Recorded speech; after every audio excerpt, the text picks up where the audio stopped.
saveur divine. Cette bonne nouvelle du royaume sera prêchée dans le monde entier pour servir de témoignage à toutes les nations. Alors viendra la fin. Ce pain céleste vous est présenté par Immaculée Niraneza.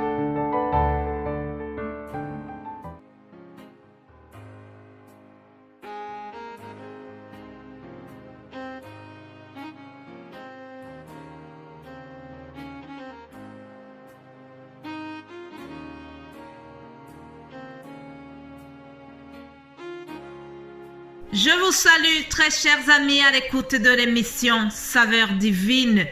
Que la paix de Christ soit avec vous. Je remercie le Seigneur qui nous a gardés pendant toute la semaine qui s'achève. Vous savez que nous avons consacré du temps aux 2 lettres que Paul a écrites à Timothée. Aujourd'hui, c'est la conclusion, la fin de cette étude. Et je termine par un titre qui dit « Combat le bon combat de la foi ». Lisons la parole de Dieu, 2 Timothée 4, verset 7. Paul dit « J'ai combattu le bon combat, j'ai achevé la course, j'ai gardé la foi. Désormais, la couronne de justice m'est réservée. Alléluia !» Mes bien-aimés de Dieu, si Paul dit qu'il a combattu le bon combat, cela suppose qu'il existe des mauvais combats. Que Dieu nous préserve de faire les mauvais combats, chers amis. Savez-vous qu'il y a des personnes qui passent leur temps à combattre les autres? Oh, dernièrement, hier, j'écoutais sur les réseaux sociaux, par exemple, le serviteur de Dieu que j'apprécie beaucoup, que j'aime beaucoup, Chris Nikuman a témoigné qu'il a été attaqué. Il y a des mauvaises personnes qui l'ont attaqué. Ils ont menti qu'il sert le diable au lieu de servir le Seigneur. Donc, il était en train d'expliquer ce qui s'est passé. Vraiment, ça m'a choqué de savoir que des gens osent attaquer un serviteur de Dieu comme ça. Alors, ça, c'est un exemple de mauvais combat. Alors, on peut se dire comment ça se fait que même les serviteurs de Dieu sont attaqués. C'est tout à fait normal, chers amis. Jésus-Christ a dit que le monde l'a haï. Alors, s'ils ont haï le Maître, à plus forte raison que même ses disciples seront haïs. Nous ne sommes pas plus grands que notre Maître.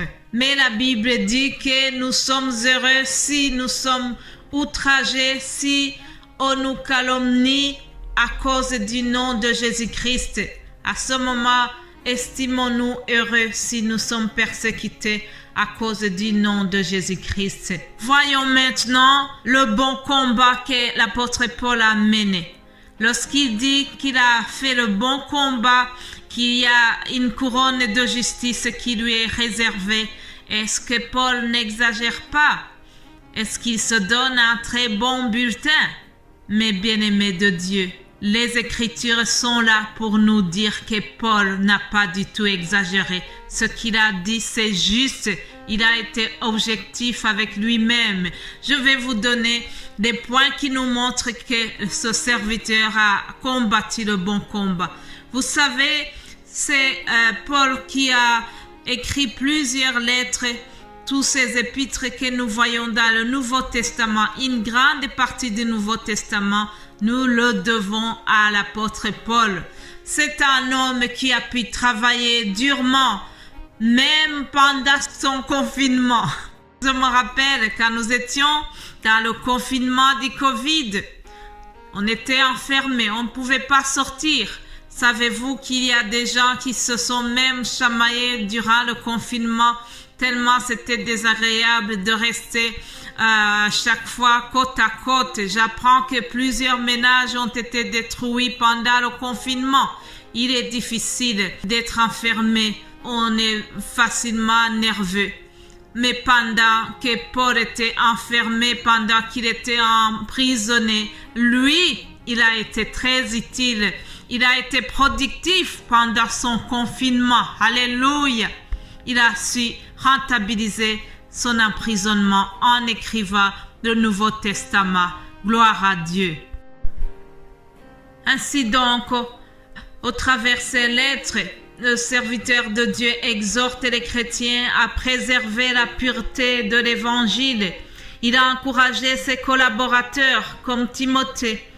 Il lui a dit: prêche l'Évangile en temps favorable et non favorable. N'aie pas honte de témoigner de Christ. Rappelle-toi que Christ est le seul médiateur entre Dieu et les hommes. Et puis, il lui a dit, par exemple, exerce-toi à la piété chaque jour. En effet, chers amis, la piété, c'est quelque chose qu'il faut travailler tous les jours. Non, Paul n'a pas exagéré, chers amis. Il a combattu le bon combat de la foi. Il a persévéré dans la fidélité malgré les épreuves. Un jour, il venait de prêcher dans le temple et les autorités l'ont arrêté en disant qu'il a provoqué le soulèvement de la foule.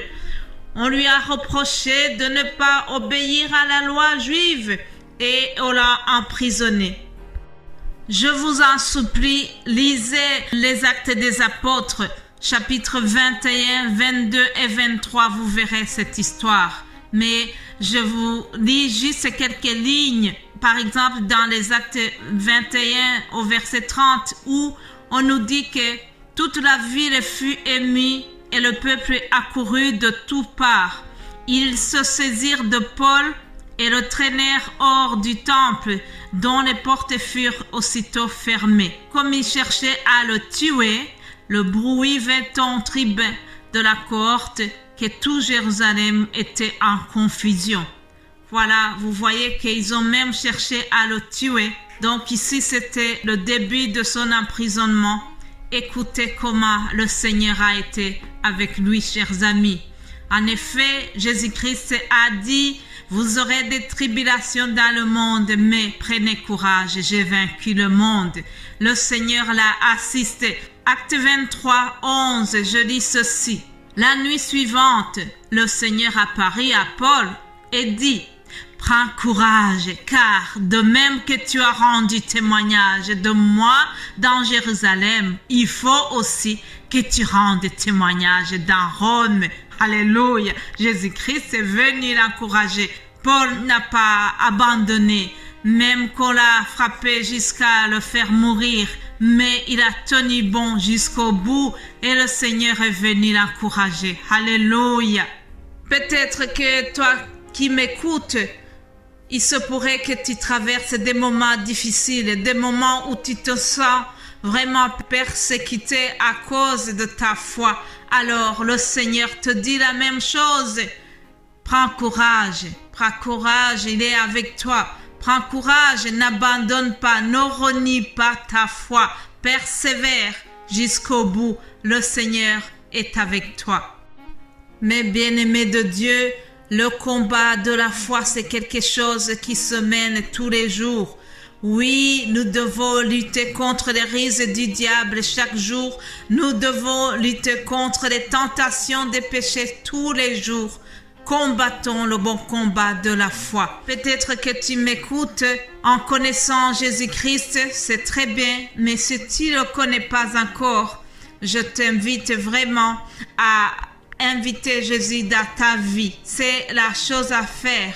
En effet, pour commencer ce combat de la foi, il y a des préalables. Il faut que tu sois enrôlé dans le groupe des soldats du Christ. Alléluia. Est-ce que tu l'as déjà fait? Si tu n'as pas encore fait cet acte, fais-le s'il te plaît. Demande, invite Jésus-Christ dans ta vie et il va venir. Il a dit lui-même: vous me chercherez, vous me trouverez si vous me cherchez de tout votre cœur. Alléluia. Il se laisse trouver, chers amis. Je termine en vous souhaitant tous de continuer à mener le bon combat de la foi, pour que le jour où nous allons quitter cette vie, que nous puissions entrer dans la gloire céleste, que nous puissions voir Jésus-Christ qui vient nous accueillir en disant viens, bon et fidèle serviteur, entre dans la joie de ton maître. Alléluia. C'est ce que je vous souhaite vivement du fond de mon cœur. Je souhaite vraiment que nous puissions bien terminer cette course et que cette couronne nous soit donnée au nom de Jésus-Christ. Alléluia. Amen. Passez un excellent week-end, chers amis, et je vous retrouve lundi dans la joie de notre Seigneur. Amen. Amen. Vous êtes bénis au nom de Jésus-Christ. Alléluia.